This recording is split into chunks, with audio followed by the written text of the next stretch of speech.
Hello everybody and welcome back to another episode of P.I.P, People in Property, with myself, Adil Niazi. Today I'm lucky to be joined with Sean Land, who's got over 2 decades of experience in property. He's an entrepreneur overall, but let's call him a property expert. So let's get into it and discuss with him his journey, where he's begun, where he's taken his business, and how he's managed to obtain a portfolio of around 10 million GBP.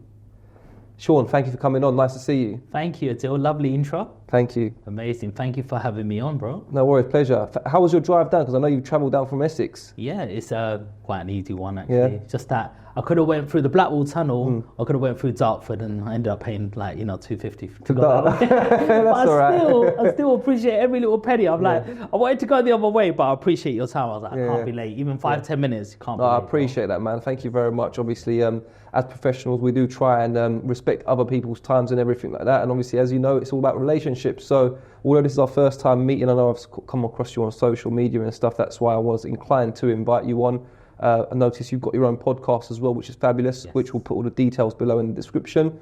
So everyone can head over to watch his channel as well. Obviously much bigger than our channel at the moment, but we aspire to get bigger and bigger as well. So thank you for taking the time to come down. I'm glad your journey was smooth and there wasn't any delays and the bridge wasn't closed and there wasn't any accidents. Before we delve into your property portfolio and the angles of property that you invest in, can you tell me how it all began and your journey before you achieved so much? Yeah, so I think you and your audience is going to absolutely love this because it's the most relatable journey, because you see people who come from money. Yeah. People, my dad had money, I had a capital injection, or, you know what I mean? Like, I got lucky here. Yeah. With me, it was none of that. It was actually starting right from the bottom, really. I think, look, even going before me, let's talk about my grandparents. My grandparents, basically, my granddad's family was actually quite well off. Like, they had a big shop back in India. Okay. And unfortunately, the war broke out in 1947. Yeah, and my granddad said, look, there was literally people being beheaded in front of me. We had to leave. There was a new border. We had to go to the other side. And as he went over to the other side, they went to the government and they go, look, we used to have that big, massive property. Can you give us a like-for-like property? And they go, where's the paperwork? And there wasn't no paperwork. There weren't no paperwork. So it was like, he literally told me, we stayed in one small little box room, and I've been back home and I've seen it. It looks like a shambles, bro. A dog wouldn't even live in it. Oh, man. Yeah? And it was like his brothers, mum, everybody was living in there.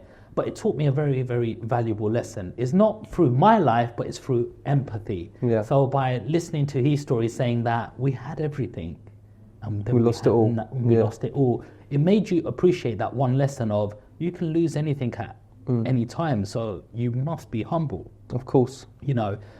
Fast forward a couple of decades, my granddad went Malaysia, Singapore, Thailand, until he came to the UK in the 1960s, 1970s.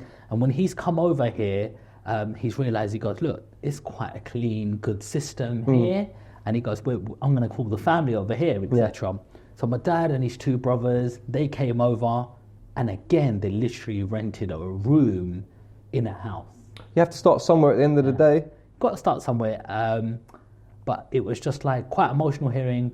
My dad goes, I didn't sleep on the floor. He goes, the grandparents slept on the floor. And then him and his 2 brothers slept on the bed. Yeah. And that's how they all started. And it came from this this ideology, this thinking of, hey, I'm going to send my children out to work, but you live under my house. So everybody give me your wages, and then I'll go shopping and I'll buy the lentil and I'll buy the rice, because this is what we're all sharing to eat. And this is something that's lost in today's age in terms of unity. Everybody wants their own property. Everybody wants to do their own thing, move out at 16. But here's the beautiful story of when you have unity, you got a strong woman like my grandma who's cooking for my granddad, getting his nice suit, his lovely brooch ready, his turban like a crown. There you go, and your dinner's on the table. Sending, all my uncles out and my dad. And like my dad was a bus conductor, my uncle was a bus driver. But very quickly, my granddad had enough money and he bought a corner shop. Fabulous. Yeah. and this was the cash flow. Okay. So for those of you out there who's thinking, how do I get a property? The most important thing is cash flow. That is, you're working somewhere or starting some sort of business to earn some sort of money. Yeah. Because without money, you're not going to go anywhere. Yeah. And then comes the discipline, and then that thinking of this money, I must be smart with this money, and I need to do something called save. Yes. And saving basically means keeping a portion of your money that you're not going to give to anybody else. Yeah. So you're not going to give it to the barber, you're not going to give it to New pair of trainers, all that kind of material stuff. stuff. This is for you. And then this thing for you, you then need to make it pregnant. Right. Yeah, because you need to make your money pregnant. Because then this money, you plug it into a business to then Multiply give you it. more money. Yes. And that's the thing that people can't even get that same, like, why do I save? I'll save next month. You don't want to make your money pregnant, bro. Yeah. And the other angle of that is some people just save for the sake of saving, but you need to be saving. You have to have the vision of what you're going to do with that money when you're saving. Because if you don't have a vision of where you're going to invest that money into, you're going to lose over time with inflation. Money's going to be worth less. Yes. So Yeah, absolutely. And I agree with you there in certain aspect. But in my journey, I was also a little bit confused. So when you're young, you don't know what you're doing next. You don't know what your next move in. All you know, I want to make more money. So the basic principle is you got to have money to make more money. yeah. Or you got to have money to invest in yourself, in like education. So when you walk into a room, your value is more. Yes. Because if I'm coming in here as somebody who's a painter, that might be £70 a day. If I'm coming in here, like my guy sitting in front of me as a videographer, I might be brokering in 200-300 quid in a couple of hours.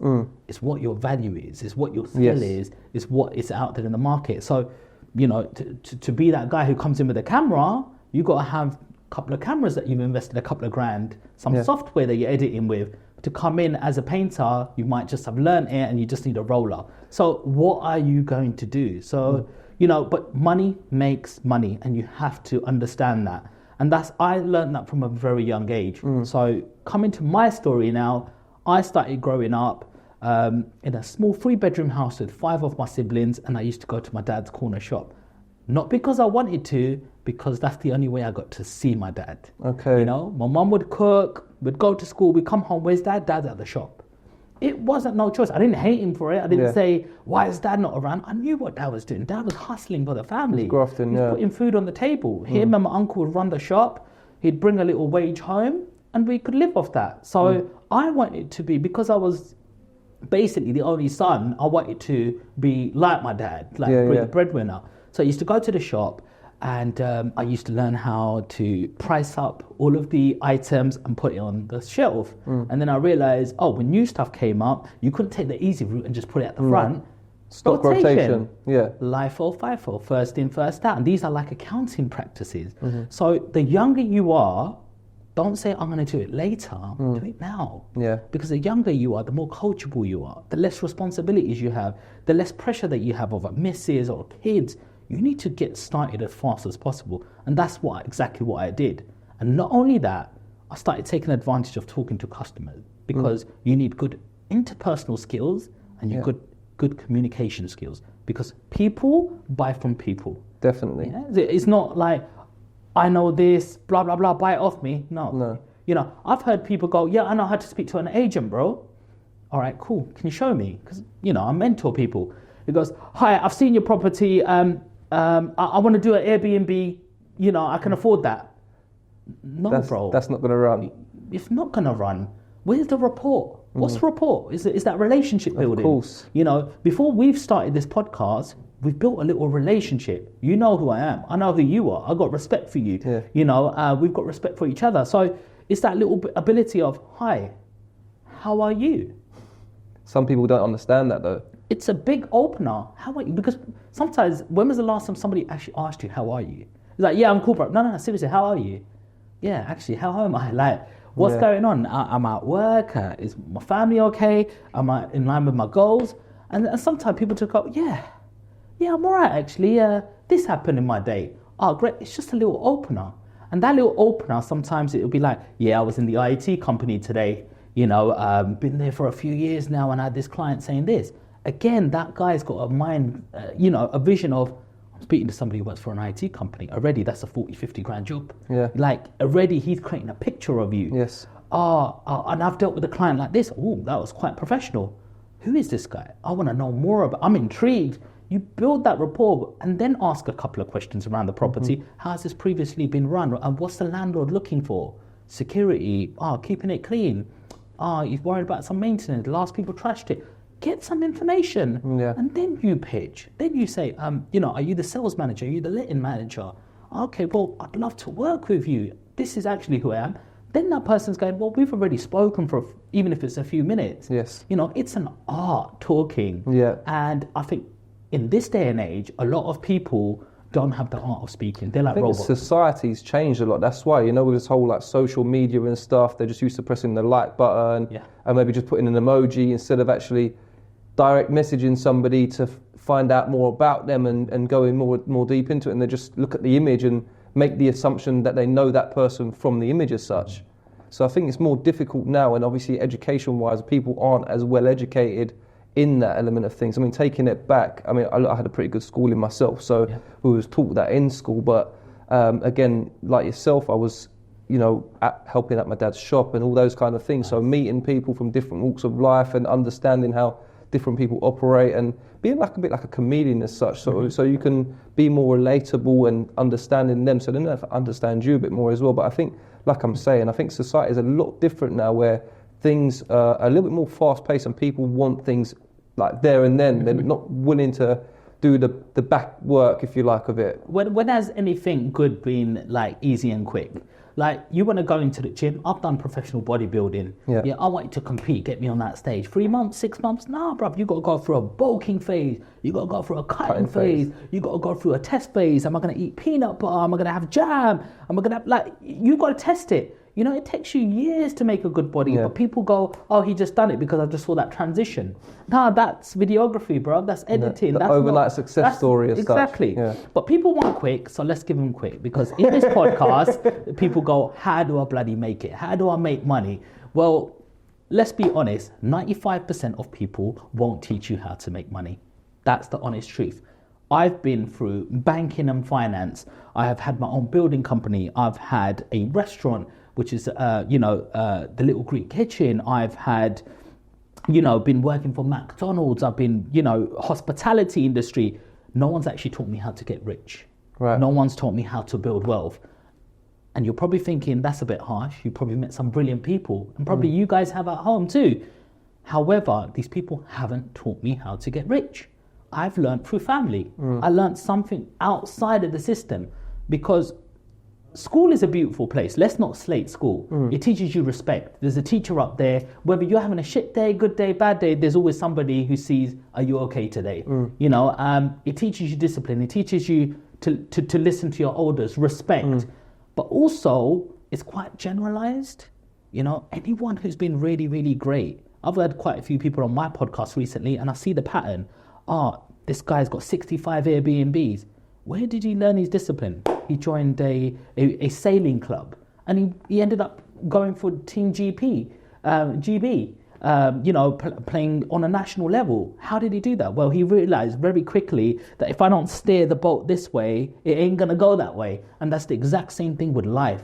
If you don't do something about life and you say, I'm gonna just go through life and it will just happen, you're gonna be in for a big shock. Yeah. It's not like that. You need to do something outside of the system, because the system will teach you how to be an employee. It will teach you how to work for somebody, be professional. It won't teach you how to be an entrepreneur and play on a completely different board game. Because when you are in the system and you're working for somebody, you're paying NI, you're paying taxes, you're paying into a pension contribution that you hope's going to be worth something. But when you're an entrepreneur, things are very different. All of a sudden that car that you're driving is an expense. That house that you're living in, you've got an office and you're paying bills, that's an expense. And guess what? That's all deductible. You deduct all of these things before you end up paying any tax. And then you can pay yourself. I think it's 12,540 right now. You could pay yourself that and your partner and you don't pay any tax. Yeah. And that's how the rich get richer. You know, so you gotta realize that. So the whole point of this podcast is to save people thousands of hours, and they're probably thinking, well, how do I do it? Well, let me tell you, people want quick. And yes, I will show you how to get it quick, but let's redefine what quick is. Yeah. A person normally lives between 70 to 80 years. 10% of that is probably 7-8 years. In 10 years is quick, bro. That's what quick means. Yeah. It's not that 1 year. No. And I'll prove it to you. Because at 16, I started working McDonald's. Yeah. Yeah. And I started working at McDonald's as a crew member. And 21, I started, I did my banking and finance degree, get accounting and finance degree. And by 21, I was working in Barclays. Now, from 16, 17, 18, 19, 20, 21, 5 years, I bought my first house. Well done. Yeah. Thank you. That's through saving and making sure you're Discipline, grafting hard. saving, and if anything, it just took me on that 5th year to make it happen. Yeah. Because I earned money, I paid for my degree, I earned money, I paid for my car, my insurance, and by 21, I worked 1 year, 8 months in the bank, about 8 months, and Saturday, Sunday, I'd still work in McDonald's. So I had discipline. That's That if very you're good going to discipline. make it, I'm not going to do that same formula 9 to 5, Monday to Friday. No. I'm going to do Monday to Friday, and yes, I will stay later at work, even though everyone's like, you're crazy staying up here. You're not getting paid for that. I'm getting leads, bro. I'm making phone calls. I'm getting appointments booked up. I'm getting bums on seats. I've got £1 million savings coming tomorrow. That's an extra £240 in my pay packet. Yeah. I get 3-4 of them. I'm a grand up already. Yeah. I am getting paid, but you can't see it. Yeah. See, it's that thing of gratitude. People want instant gratitude. They want it now. Yeah. They're not willing to put in work, plant some seeds and watch it grow. So that's exactly what I did. So I was getting, about £1,300 from the bank. And on the weekend, I'll get 200 quid. Saturday, £100, Sunday, 100 quid. Yeah. End of the month, that's 400 quid. I got paid every 2 weeks. I could survive on that. Monday to Friday. And you're still living at home at this point? Still living at home, Yeah. giving £400 to my mum for shopping. Thank you, mum, for that's- letting me stay that's here. nice. Here's for the shopping. I used to get about £1,400 from Barclays.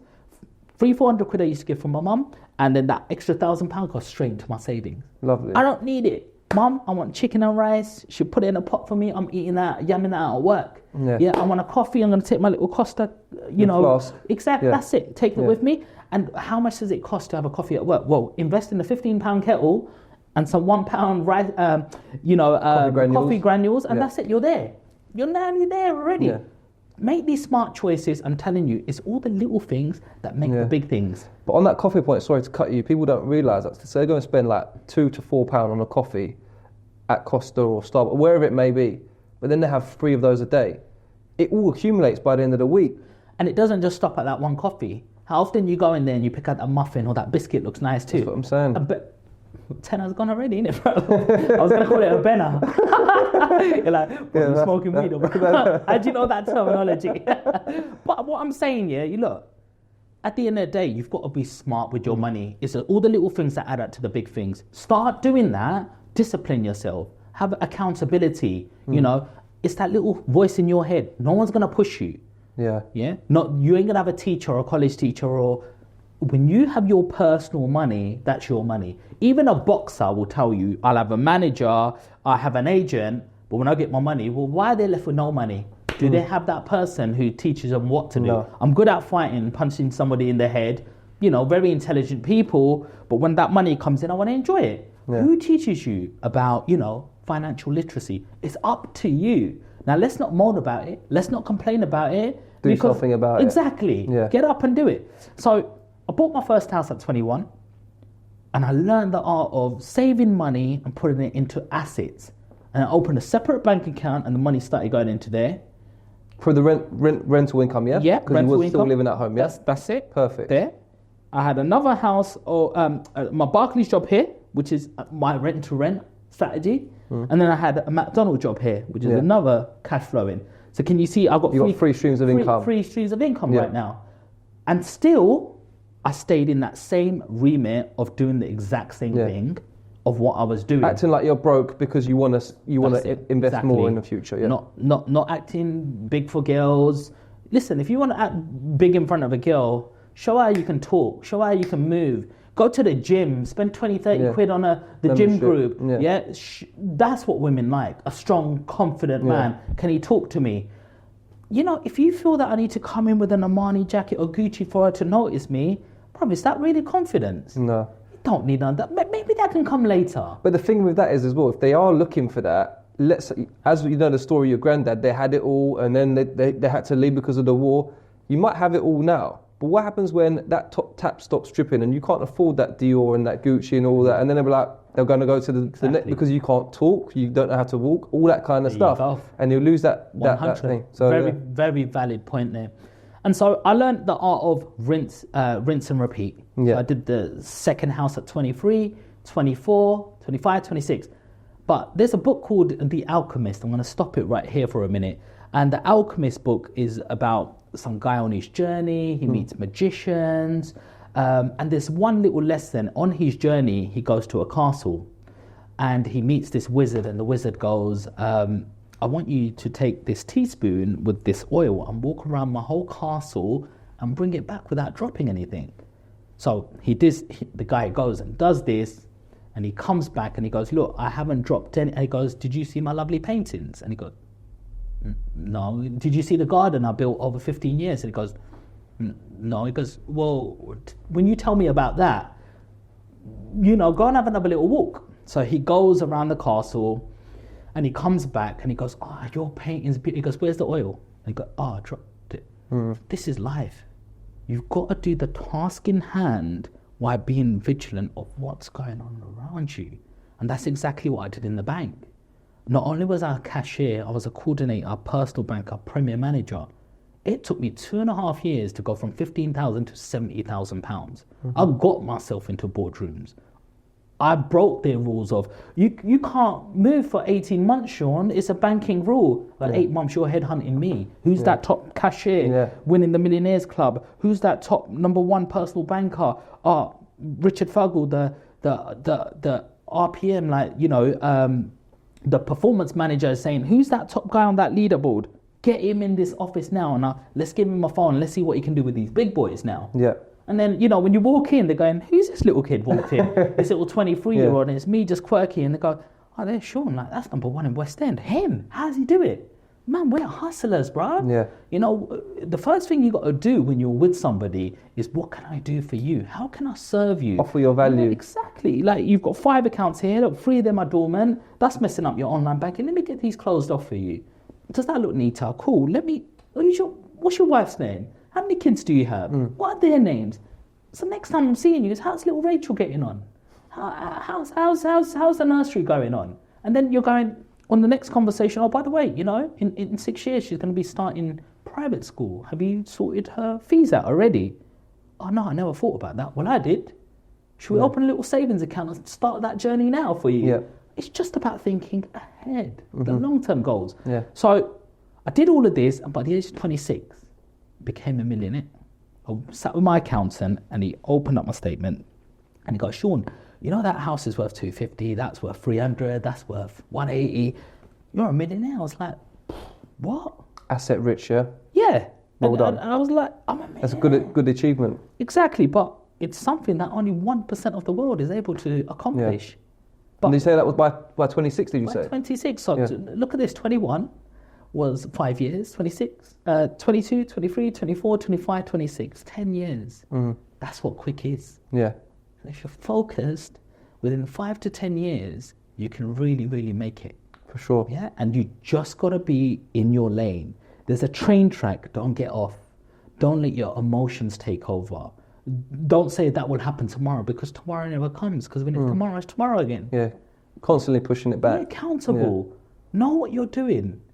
And if things are not going correctly or right, get some advice. You know, who am I sitting with? Am I sitting with the right people? Because the person sitting in front of you is exactly a mirror of who you are, what you're going to be. Or that person's going to try their best to drag you down and go, you're not going nowhere. What are you doing that for, bro?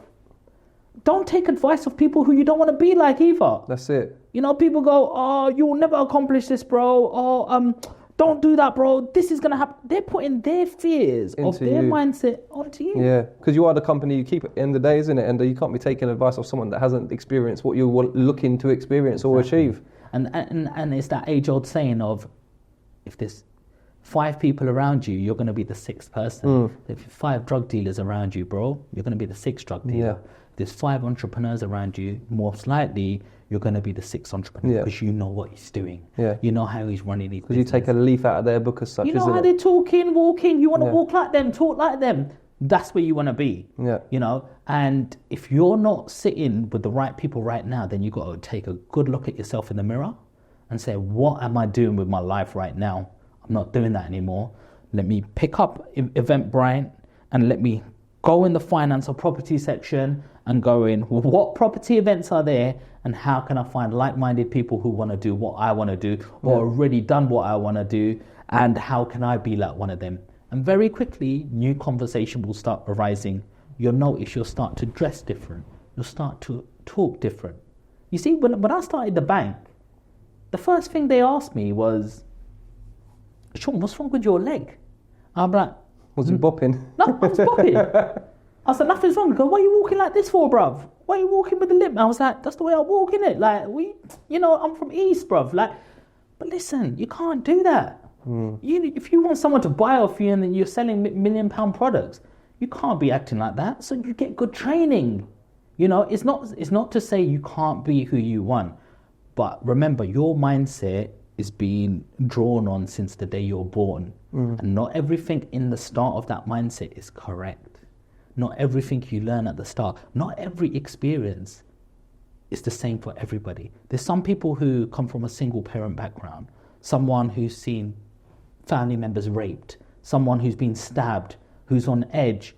It's not like that for everybody. And you've got to realize that don't let that instant, what happened earlier on in your life, dictate who you're going to be or what you're going to become. It can be different. And you have that switch anytime that you need to change, because you're always in the driving seat. The last thing you want is be 70 years old and go, man, I could have changed my life at any point and I didn't do it.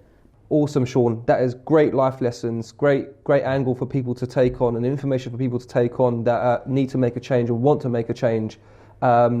So I'm very impressed that you started at a young age, because a lot of people at that young age, 17, 18 up to the 21 sort of are lost.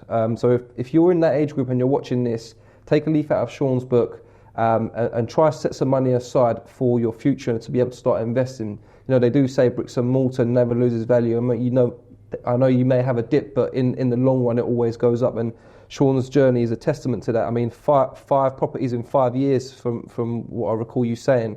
And they were all buy-to-lets, of course. Before we started the podcast, though, we was having a brief conversation, and we sort of went onto the lines of the standard sort of buy-to-let route is not dead as such, but it is more trickier than it was back in the day due to interest rate rises, property prices and stuff like that. So how, after obviously you reached the age of 26, did you change your strategies, or what did you do differently to then continue growing your portfolio, and what strategies did you implement from there? And was you still at the bank? No, so at 26, I took a career break. Okay. And sometimes life throws you a curveball. Yep. We all have one of them, and it's just like things throw you off. Unfortunately, at that time, my uncle, which was my dad's business partner, he passed away. And very quickly after that, with the grief of that, my granddad, within the next couple of years. Obviously, after burying his son, no one likes to see their own child, buried in front of them. Yeah. And my dad was basically alone at the shop, and my mum would help him out. I'd help him out in the weekends or in the evening, but it was quite hard on me as well. My dad goes, look, son, remember this, money is not everything. I need your help. And I was like, all right, cool, I'll take a career break. And at this same sort of period, I was doing my first BRRR. Yep. So for those of you at home who don't know, that's buy, refurb, rent, and refinance. Of course, yeah. So it's basically finding a property under market value and then adding some value by doing the work. And even after doing that, there's still a percentage that's left on top. that's still not hit the normal market value, which is for you. Yeah. Yeah. So basically, recycle your money in a nutshell. Exactly. Yeah. And it's funny we say that because I was having a consultation with somebody who's got 3 properties who still didn't grasp is it still a BRRR if I've only got 10 grand out or 5 grand out? He still couldn't grasp it. Well, the example that I looked at with him, I said, what's the property worth? He said 175,000 now. Cool. So we went through a whole consultation. I said, by the way, on this property, how much was it worth? And he goes, well, I bought it at 100. Well, I bought it at 96,000. I paid 4 grand to a deal sourcer. Cool. So it cost you 100. How much did the renovation cost? He goes, well, I went overboard with the renovation, Sean. So I spent 80,000.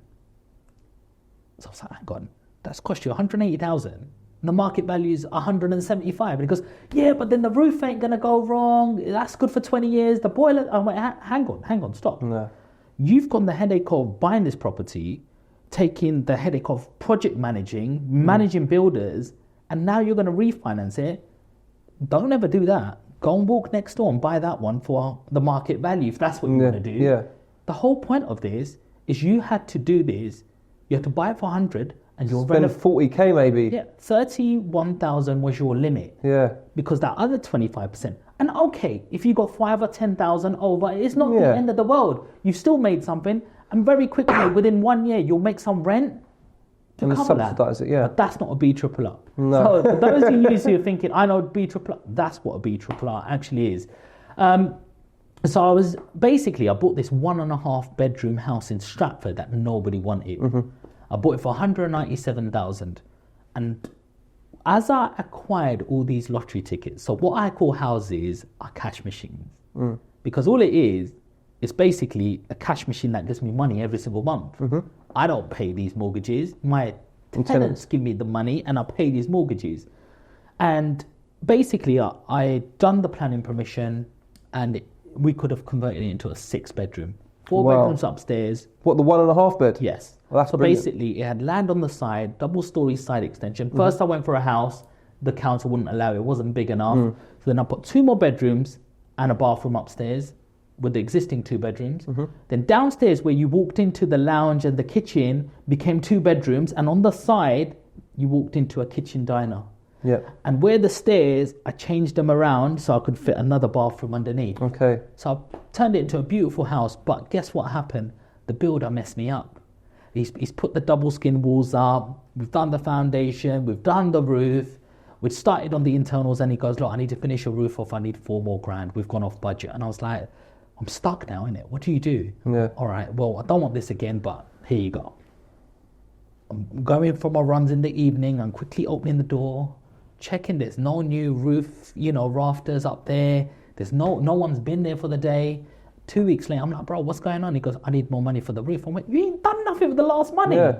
I literally had to kick him out. I went, look, I can take a lot, but you're out. That's too much, yeah. And so I thought, what do I do now? So I'm on this career break with Barclays. I've come away from them. I've got a little bit more flexibility with time where I could get my mum to cover me. I could do different shifts. And then I realized one of the builders come to me and he goes, Sean, I haven't been paid. Where's my money? I went, I ain't dealing with you. I was dealing with that head guy. And he goes, well, I've just been messed over. And I went, look, I don't know what you can do for the previous money because I've lost money. But if you want to work with me now, let's work together. Let's work together. And he goes, yeah, I want £100 a day. And in my head, I'm like, who else knows where the bloody wires are and plumbing things are in this house apart from you? So I was like, yeah, cool. And he goes, I've got some tools, but I'll need some more tools. I said, all right, it's not a problem. Not the end of the day. Instead of these big 4 grand, 5 grand, 10 grand figures, it was just like, hey, I need a chop saw. It's 150 quid. I need to pay for that. And I'm paying him £100 a day and I've got my whole floor laid. Yeah. So instead of what I'd pay like price to work, £300 a room. You're saving money a bit as well. She's saving money. And guess what happens when you're doing stuff like that? The next door neighbour knocks on the door and goes, oh, you know my back wall, can you rent that for me? And then I went to my builder, I was like, how much should we charge? And he goes, say 3 grand. I was like, 3 grand, that's a lot of money, bro. Yeah. And I was like, what's it going to cost her? He goes, well, you need 1 jumbo sand and 6 cement, for example. So I called up, I said, how much is that big jumbo sand? He goes, 50 quid. Okay. How much is cement? Oh, £10 a bag. It's going to cost us 160 quid. How many days is it going to take you? He goes, 3 days. So 300, 160 quid, 460, and we're charging $3,000. Yeah. And we're done in 3 days. And so I went, they're never going to pay that. I went, yeah, $3,000. Oh, that's cheaper than my last quote. They said $4,000, 4,200. I was like, lovely. Okay, cool. And I go, so what do we need now? He goes, well, let's go H&S and let's hire some of the tools and let's do that. And that was my journey for the next 6 years. I ended up doing all my BRRR strategies on steroids because the building part, I weren't paying 120 grand. I was doing it for 40, 50 grand myself. So you essentially became partners with the builder. Well, he worked for me. Yeah, there we go. So, but he was building tower blocks in Dubai. So he knew everything. So when I was like, what do we do here? He goes, well, let me spray the floor. Now we dig. 600 wide, 1 meter deep. All right, cool. And then I call the building inspector and go, here you go. And he goes, yeah, that looks really good. Yeah, you're good to put the concrete down now. Was you getting on the tools yourself as well? I was doing all the labouring. So the labouring bit, my dad had a corner shop. I used to take his van. I used to put all the 2x4 timbers in there. I used to put all of the sandbags, everything in there. It was a high top van. Used that and I went, Dad, I'll just give you some petrol money. Is that okay? Used his van for that, had my builders there, and occasionally we just needed extra pairs of hands. I had the main builder there. All he needed help with was mixing some sand, mixing some mortar. You know, I used to work with brickies myself. He'll be like, yeah, put 4 buckets of sand in here, half of cement in here, and this liquidizer. And I was that good. I used to get 2 loads ready because I didn't want them to rest because I'm paying them £150 a day. And all of a sudden, one of my extensions, I did a 6x6 meter extension. And upstairs, instead of the 2 bedrooms, I created a partition, made a new bathroom and another bathroom downstairs. I should have paid over about 110 grand for that. I done it for 34,000 myself. That's brilliant. And then the thing is, I didn't understand what BRRR was at this stage because I'm like, man, just bought this house, got a little loan on it. I've saved up this rent, money from Barclays that I've had, some McDonald money, some money from the shop where I do some shifts in there, but now I have to spend it on this house again. So I haven't got to eat. I haven't bought a nice car. I haven't bought Gucci, Fendi or any of that stuff, but I'm paying it on this extension. So I'm like, I bought this for 197. I've spent 70 grand on it. It's cost me the best part of 267,000 and I haven't seen nothing back because I've spent all the rent. Yeah. Until the broker comes and goes, yo, Sean, this is up for renewal, bro. I'm like, yeah, Tony. And he goes, well, it's a 6 bedroom now, isn't it? I was like, yep. And he goes, well, you know, the values around that area is 600. And I was like, what does that mean? He goes, well, you know, you borrowed 197 is the purchase price. You put 50 down, 25%. So your loan is 150. How much you want to take the loan up? I said, let's make it 50-50. So take the loan up to 300. It's worth 600. You get 300 back. So for 300, it pays 150 from my old loan, and all of a sudden I had 150 grand. I'm in my, like, you know, in my 20s, and I've got 150,000 in my bank account. I'm like, man's balling. And guess what? I done Hall Road down the road, and that one didn't even have to go for a remortgage. They just gave me a further advance. They go, oh, you've done a 6 meter at the bottom, first floor, and the loft conversion. We can see on a book value that just even time in the market that the property values are higher. We can give you 100 grand within the next 7 days on a further advance for £230 a month extra. I went, lovely. I'll have that now. Boom, 250 comes in my account now. I'm like, I'm not even 30 yet. Man went and bought a Range Rover and it's 30 grand, black Range Rover. My dad was like, what are you doing? I was like, yeah, Dad, you know, it's all right, you know, because listen, this Range Rover is not going to earn you money. It goes down in value. So I bought this Range Rover for 35,000. Just 2.5 years later, I'm selling it for 14 grand. I've just lost 20 grand. That's what people don't understand. So don't start enjoying yourself too quickly. Yeah, if you want a little thrill, rent a car for a week. Go for a weekend on a supercar drive, and very quickly you realize, I've had my fun. Yeah. Do I want to do this on a daily? Yeah. A new engine or the oil lines cost 1,500 quid, 2 grand for that. These are big costs. And all of a sudden your cash flow, which is the most important thing, is the most important thing in business. Because if you have no cash flow, you can't pay your bills. Yeah. Yeah. And it's just the big hits from these refinancing is what you keep on the side ready to go again when you want to buy a new asset. So that's what direction I went from 26. I went and started being a builder till about 33 years old. Okay. And it ended up putting all my BRRR strategies on steroids. So I got all my cash machines, and then I went back to my cash machines and made my cash machines bigger so it could hold more money. Yeah. So that 2-bedroom house that was giving me 1,100 was now giving me a 3,600 a month because it was a HMO. Yeah. I had people renting each room for £500 to £600. Times it by 6 rooms, you're very close to 3 to 3.5 grand. Yeah. All of a sudden, money's coming in, and then you're able to go and buy more of these cash machines. And so that's how my sort of journey, sort of began, planting the seeds. Once they grew bigger, you started taking the fruits off, and very quickly, you realize how to play the game, and then you've got to realize taxation, right? I'm getting taxed like a bitch now, so what do I do? Well, you can't put all of these properties for your personal name, so you've got to be smart. You've got to start putting them into companies, because companies have different tax structures. You can claim money differently. And also you've got to set up management companies, because if you're managing all these properties and you're not working, then you need to get paid for your time. It's another way to extract money out of your personal income and claim it as an expense. And any good accountant will structure you up very properly and correctly for you to know how to pay the least amount of tax in a legal way. You don't have to do, let me go to that tenant and get cash over here. That money is not it's useless. No. Cash money, you can't do nothing apart from spend it. And normally you'll end up spending it on the wrong things. You go to a club or a bar or women or drugs or out, because it's just there and you just want to get rid of it.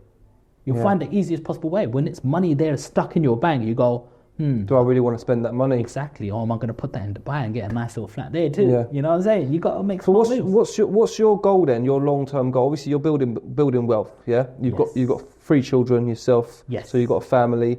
Where are you looking to take this? Because you've got the experience, you've got the blueprint of your BRRRs. You're doing the HMOs. You've got your portfolio.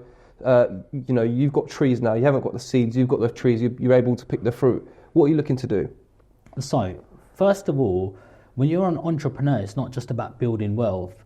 It's about what do you leave behind, and it's all about impact and it's all about legacy.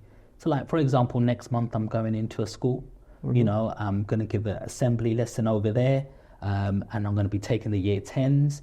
I do some sort of mentorship as well, because I enjoy helping people on their journey. I'm not sure how deep I'm going to go in that, because I don't have a lot of time. The other night I was speaking to somebody, and it took 2.5 hours, 7 o'clock to 9:30. Sometimes you realize I don't want to be doing that on my night off where I could be spending time with my children. But to put your mindset into a child is something very different. To replicate this is very different. How do you put that mindset into a kid who's waking up in a £3 million house in silk pajamas? How do I do that? But if I see my little Jaden, for example, my guy knows a way around a £1 note, does he, bruv? Like, he'll notice somebody will come in the house and he'll be like, hi uncle, how are you? And he's like, yeah, I'm good. And then he'll be like, yeah, so what song do you like? And he goes, yeah, I like Elvis. Okay, what's your favorite song? I'm telling you, within 5 minutes he'll go out of the room, learn the song, and he'll come in and start playing it on the piano. He'll put the piano thing up and he'll start playing it. And then obviously that person's favorite song, they're like, wow, give me a second, Sean, who's playing that? And Jaden will be playing like even Michael Jackson, Elvis or whatever, and then he'll come and he'll be like, yeah, did you like that? And it's like, yeah, cool. Oh, let me give you a little sample, a little tip. And he won't say no. He's not like us, like in our generation. He'll be like, thank you.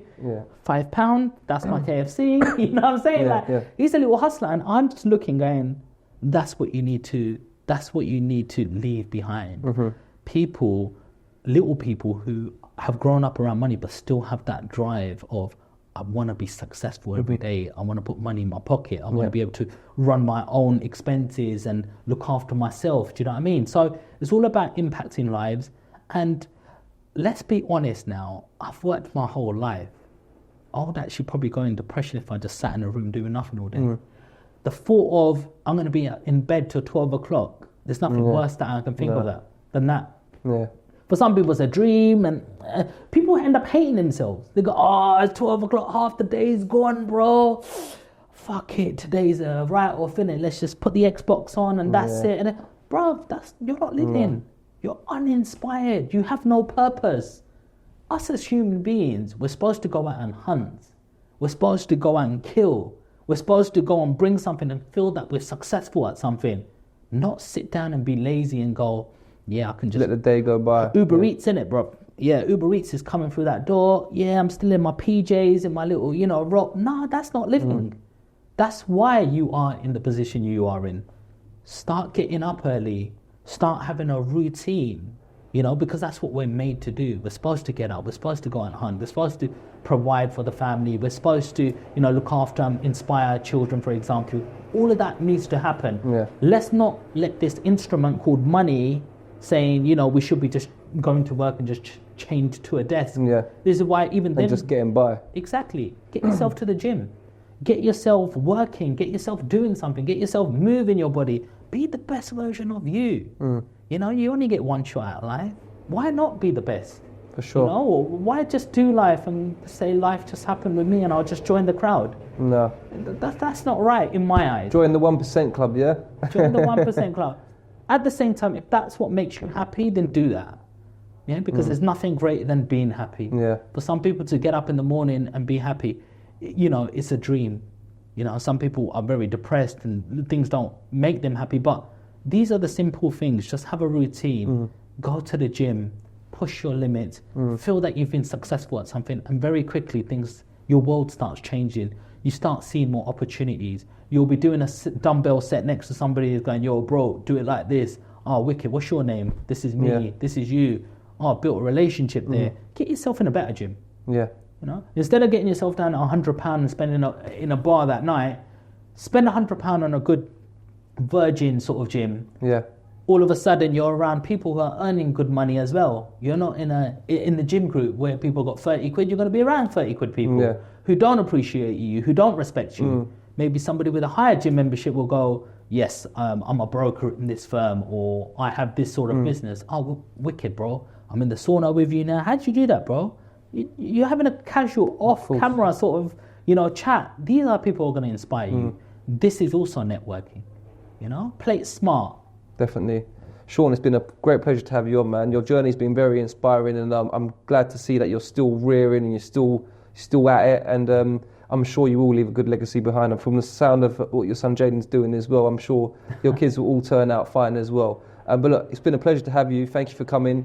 Guys, I hope you've enjoyed the episode with Sean. He's been a great guest, and I'll put all his socials and everything in the description below, so then you can follow and find him as well as his YouTube podcast.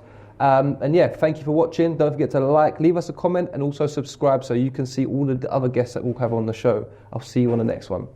Peace.